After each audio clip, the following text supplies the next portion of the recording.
Buleleng memiliki sejarah heroik yang patut dibanggakan, yakni Kerajaan Buleleng melawan Belanda dengan hak tawan karangnya dalam menjaga harkat dan martabat Buleleng yang dipertahankan melalui Perang Jagaraga.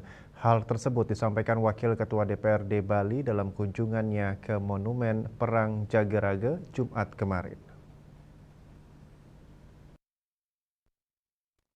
Wakil Ketua DPRD Bali Sugawokori menegaskan pentingnya menanamkan semangat perjuangan kepada generasi muda serta meneladani perjuangan kepahlawanan para pejuang. Dalam kunjungannya, ia melihat monumen ini yang terpelihara dengan baik namun belum dimanfaatkan secara maksimal oleh generasi muda. Seperti belum dimaksimalkannya, monumen ini dikunjungi oleh kalangan generasi muda seperti anak-anak TK dan SD.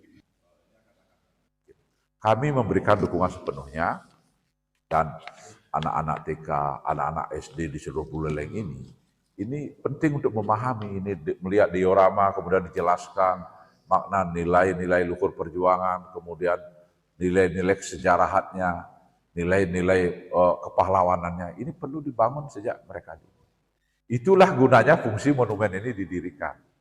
Oleh karena itu kami mengimbau maksimalkan monumen ini untuk membangun jiwa masyarakat Buleleng dan terhadap yang. Sementara Kepala Dinas Sosial Kabupaten Buleleng Putu Karyaman Putra berharap dukungan terus berlanjut dari pemerintah Provinsi Bali dan pusat agar keberadaan monumen ini lebih dikenal luas dan dapat berfungsi maksimal dalam menanamkan nilai-nilai perjuangan kepada generasi muda. Kerjasama antar UPD yang ada, apakah itu Dinas Pendidikan, Dinas Kebudayaan, Dinas Pariwisata, ataupun UPD terkait, dan salah satunya juga adalah mendukung tentu adalah pemerintahan desa.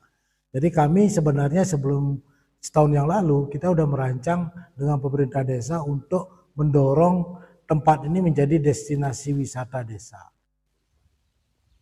Kepala Dinas Sosial Kabupaten Buleleng Putu Karyaman Putra berharap ke depan perlu ada kegiatan-kegiatan restorasi dan penguatan nilai-nilai dengan pola-pola yang sesuai dengan kekinian sehingga masyarakat lebih paham tujuan dibangunnya monumen ini. Yasri Yuli, Bali TV.